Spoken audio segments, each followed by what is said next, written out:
Baik, bismillahirrahmanirrahim. Assalamualaikum warahmatullahi wabarakatuh. Sobat vokasi dan sobat entrepreneur muda dimanapun Anda berada, khususnya di Kota Makassar dan sekitarnya. Hari ini kita ketemu kembali dalam acara Ngopi Vokasi dan Ngopi Asik.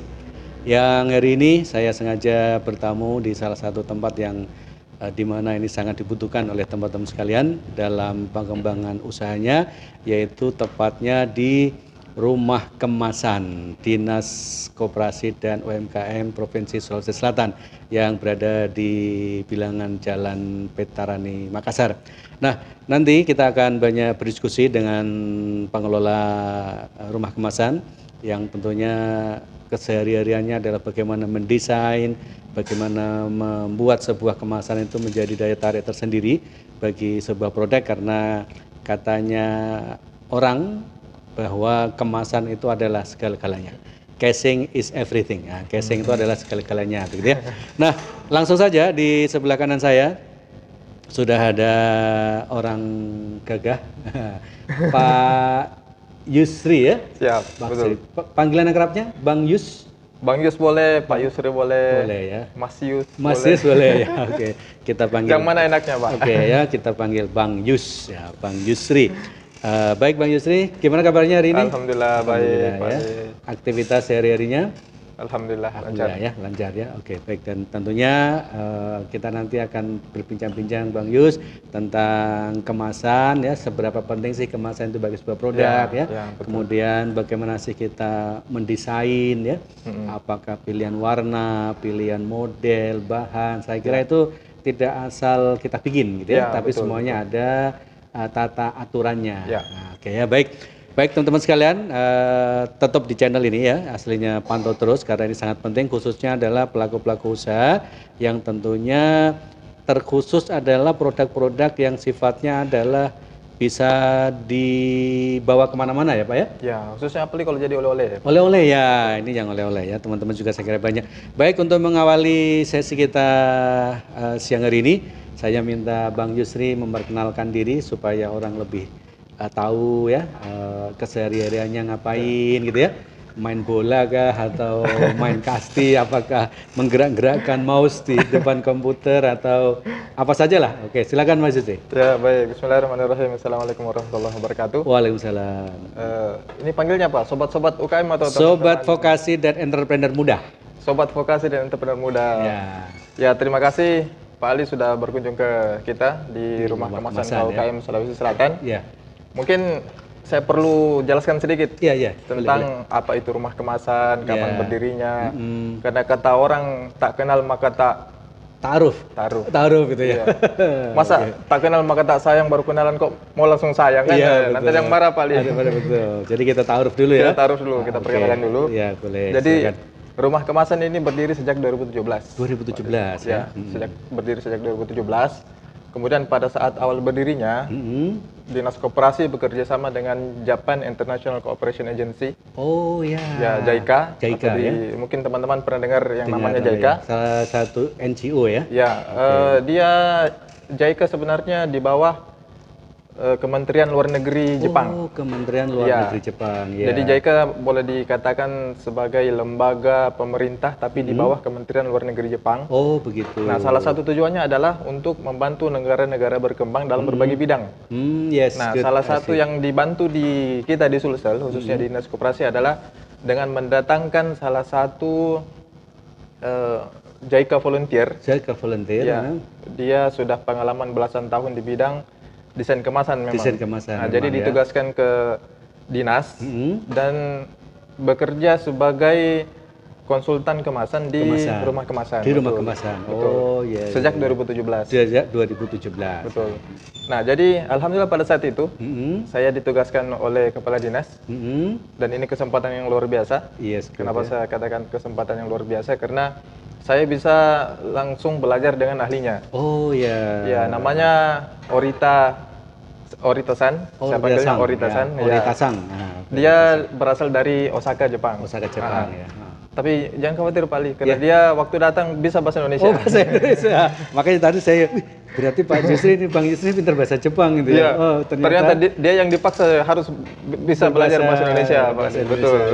Oke ya. Ya, walaupun awal datangnya masih terbata-bata, tapi 6 bulan kemudian sudah bisa matabe ma iya. Begitu. Oh, sudah lancar ya? Sudah lancar. Oke. Nah, jadi selama perjalanan, selama 2 tahun dia di sini, saya juga banyak belajar dari beliau. Jadi Waritasan cuma berada di sini sekitar 2 tahun. 2 tahunan ya? Jadi 2017, 2018, awal 2019 dia sudah pulang ke Jepang kembali. Ya, jadi walaupun dia sudah tidak di sini, alhamdulillah rumah kemasan tetap berjalan. Tetap berjalan ya. Ya, dan kita bantu teman-teman UKM khususnya yang ingin memperbaiki kemasan mereka. Nah, jadi tujuan utama sebenarnya dari rumah kemasan ini adalah bagaimana bisa teman-teman UKM khususnya di bidang makanan, paling banyak minuman ya, karena saya yakin itu yang orang tertarik untuk membeli makanan dan minuman tuh gara-gara kemasannya. Ya, betul. Nah, jadi ini kan boleh dikatakan salah satu solusi juga. Betul ya. Salah satu solusi melihat keadaan yang ada sekarang, kebanyakan UKM kita masih menganggap remeh kemasan ya. Pokoknya jual saja, yang penting laku. Iya, betul. Padahal di sisi lain ada yang namanya kemasan, dan salah satu faktor penentu omset meningkat atau penjualan meningkat itu adalah kemasan. Karena kemasannya ya. Iya, betul. Saya percaya sekali Pak, saya percaya. Nah, jadi layanan kita di sini, kita layani bukan desain grafis, Pak. Bukan desain grafis. Iya, yang kita layani desain gratis. Desain gratis ya. Atau dibilang desain grafistis gitu ya. Boleh ya, desain grafis dan grafistis ya. Karena kan kita di sini di bawah lembaga pemerintah, apalagi di bawah Dinas Koperasi dan UKM Provinsi Sulsel, dan salah satu bentuk fasilitasi atau bantuan pemerintah khususnya dinas kepada teman-teman UKM adalah dengan memberikan layanan konsultasi khususnya di kemasan. Itu desainnya gratis, konsultasi gratis, begitu Pak. Oke, luar biasa. Jadi sobat vokasi dan entrepreneur muda yang ada di Makassar dan sekitarnya, ini adalah peluang ya. Jadi teman-teman kalau membutuhkan layanan konsultasi tentang bagaimana sih membentuk sebuah kemasan suatu produk yang asalnya itu mungkin kalau tidak ditaruh di kemasan itu ya boleh jadi mungkin tidak menarik bagi orang lain walaupun rasanya enak ya. Kan kadang ada produk yang rasanya enak tapi kemasannya kurang bagus, akhirnya orang tidak percaya. Betul. Oke, jadi bisa dikunjungi langsung ke lokasi, yaitu tepatnya di Dinas Koperasi dan UKM Sulawesi Selatan. Ada satu tempat itu kita sebut namanya rumah kemasan gitu ya. Betul. Oke, jadi luar biasa Bang Yusri kerjanya. Jadi mulai tahun 2017 ya. 2017. Waktu itu memang sengaja didatangkan atau memang ini program kerjasama antara Jepang dan Indonesia, khususnya untuk menangani bagaimana sih mendesain kemasan bagi teman-teman UKM. Oke, baik. Kemudian Bang Yusri, sebetulnya rahasia kemasan itu di mana, Pak? Apakah kan saya kira kan kemasan macam-macam ya? Ada yang kertas, ada yang plastik, ada yang mungkin juga hanya sekedar dibungkus gitu ya. Kemudian ada juga saya lihat itu ada beberapa kemasan yang harus ke dalam tanda kutip harus unik gitu ya. Nah, itu mungkin patron-patron yang harus diketahui ketika UMKM itu mau membuat sebuah kemasan apa saja Pak Yusri ya? Jadi Pak, ada penelitian, sudah membuktikan bahwa 8 dari 10 orang, 8 dari 10 orang itu membeli suatu produk karena kemasan. Karena kemasannya ya. Jadi 80% ya. 80%. Jadi sudah ada penelitian membuktikan 80% konsumen itu membeli suatu produk karena kemasan. Karena kemasan itu, makanya sobat vokasi dan entrepreneur hati-hati dengan kemasannya harus benar-benar menarik gitu ya. Oke, silakan Pak Yusri. Nah, kondisi kita di Sulsel khususnya, terus terang Pak Ali, kita punya banyak UKM. Betul ya. Untuk kualitas, saya yakin dan percaya kualitas produk kita banyak yang bagus. Bagus ya. Tidak kalah dengan produk-produk dari luar Sulsel. Dari luar Sulsel ya. Tapi kita kalahnya di mana? Di mana? Di kemasan. Di kemasannya. Ya. Oke. Jadi banyak teman-teman UKM sebenarnya bukan cuma kemasan yang menarik juga yang paling penting, tapi satu hal juga yang paling penting adalah apakah kemasan tersebut sudah mengikuti standar atau aturan yang berlaku. Ya, itu yang harus ditahu ya. Jadi standar-standar kemasan itu kayak apa? Ya, betul. Karena kadang kita tahu itu yang penting dibungkus unik-unik ya. Ternyata, tidak sesuai dengan patron. Nah, makanya ada aturannya. Ada aturannya. Ini makanya Bang Yusri harus sore hari ini harus benar-benar punya keinginan yang kuat untuk membocorkan itu kepada teman-teman gitu ya. Oke. Apa aja itu kira-kira Mas? Ya. Jadi teman-teman kalau misalkan ada waktu boleh datang berkunjung ke sini di Rumah Kemasan Kabupaten Sulsel. Jadi kalau misalkan datang, salah satu syarat datang konsultasi ke sini adalah bawa produk. Bawa produk. Ya. Bawa produk. Nanti bawa produk, nanti kita akan adakan sesi konsultasi.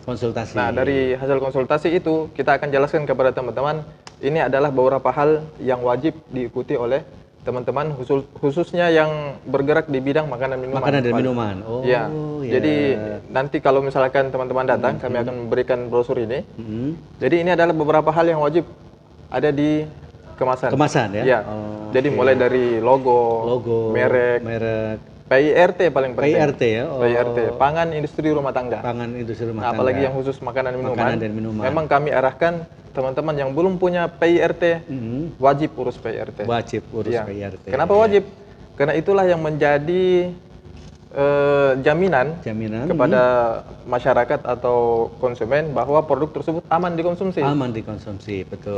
Karena jangan sampai ke depan tiba-tiba ada petugas yang datang memeriksa produk yang dijual, apakah produk tersebut punya izin edar atau tidak. Dalam hal ini PIRT atau Badan POM. PIRT nah, itu izin edarnya, itu yang wajib. Itu wajib ya. Jadi kan sayang sekali produk kita sudah bagus, kemasan sudah bagus, tapi tidak punya izin edar, jadi masalah. Oke, betul. Jadi salah satunya ya, jadi sebelum kemasan itu sendiri yang menarik, sesungguhnya ada yang harus dimiliki dulu, yaitu adalah tentang PIRT. PIRT. Itu PIRT adalah izin edar yang diperlukan khusus bagi makanan minuman. Makanan dan minuman. Iya, tapi tidak semua juga wajib punya izin edar, Pak Ali. Oh. Makanan-makanan yang tidak bertahan sampai dengan 24 jam, nah itu tidak perlu izin edar. Tidak perlu izin edar. Tidak perlu. Ya. Seperti apa itu contohnya yang tidak sampai kayak orang jualan nasi kuning. Nasi kuning, ya betul. Orang jualan kue basah, nah itu tidak perlu izin edar. Oke, karena otomatis 24 jam sudah. Ya, pastikan konsumen sudah tahu begitu. Sudah. Oh, nampak ini. Mulai dari visualnya apakah sudah masih bagus atau tidak, dari baunya, dari rasanya. Konsumen sudah pasti bisa langsung merasakan. Iya, beda dengan makanan yang dibungkus. Yang dibungkus, betul. Dibungkus di atas bertahan mulai dari 7 hari ke atas, itu sudah wajib punya izin edar. Izin edar. Ya, izin edarnya PIRT, itu dikeluarkan oleh PTSP. Pelayanan terpadu satu pintu, atau Badan POM yang dikeluarkan oleh Badan POM Provinsi Sulsel. Oke ya. Nah, kemudian setelah ada itu, ini yang terkait dengan patron packagingnya Pak Yusri, kemasannya kayak apa? Ya, selain label, itu label-label yang harus ada.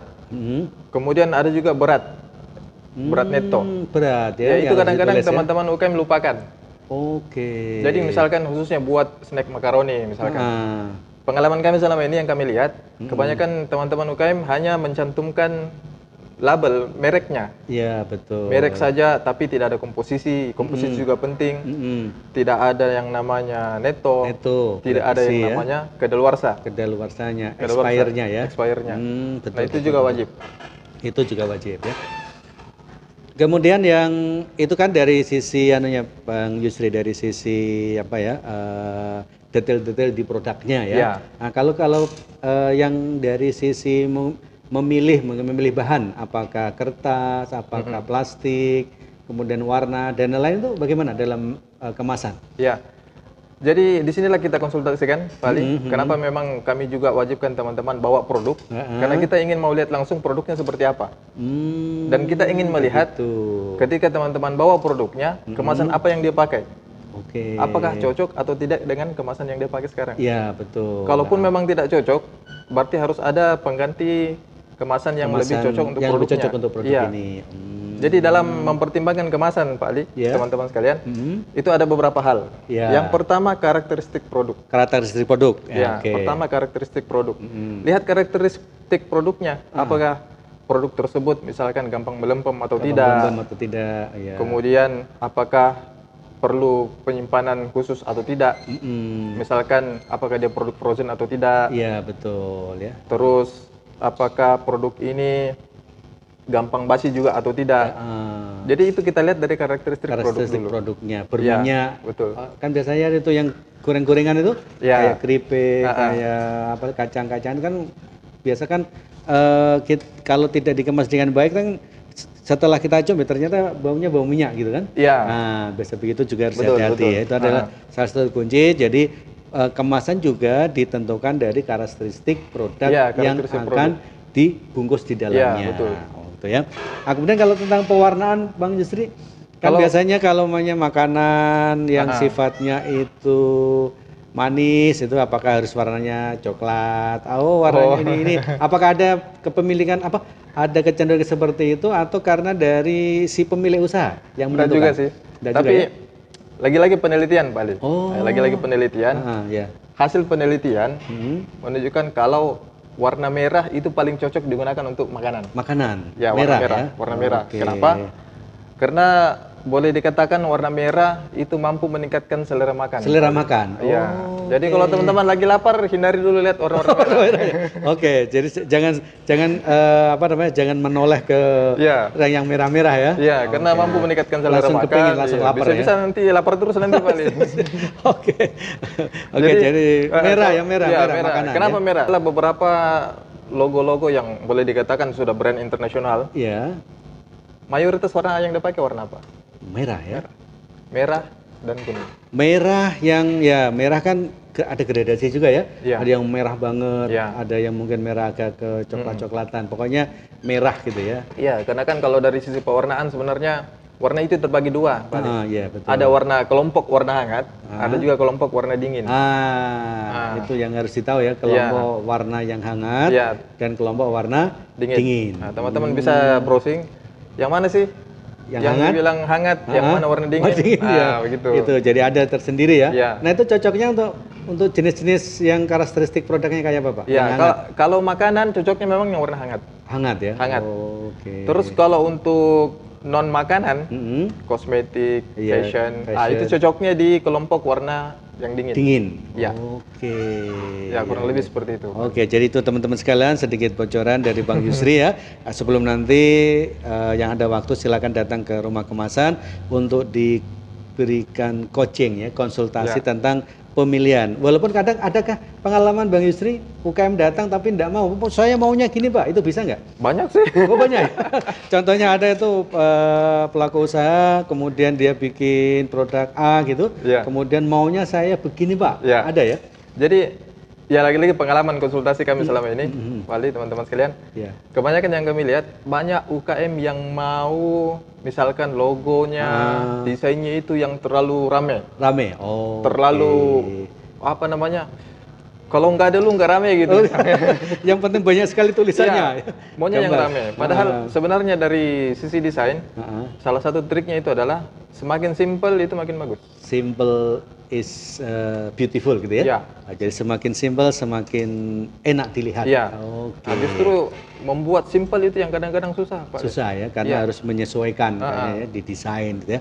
Oke, baik teman-teman sekalian, itu tadi bincang-bincang kami dengan Bang Yusri di Rumah Kemasan, dan tentunya sangat penting sekali buat teman-teman pelaku usaha yang ingin membranding atau istilahnya membuat produknya itu benar-benar dilirik oleh konsumen atau pelanggan adalah bagaimana bisa membuat kemasannya itu semakin menarik. Nah, jadi teman-teman sekalian jangan pindah channel, jadi kita akan lanjut lagi nanti ngobrol kita dengan Bang Yusri untuk hal-hal yang mungkin lebih teknis lagi dalam proses pembuatan kemasan untuk produk-produk yang kita miliki.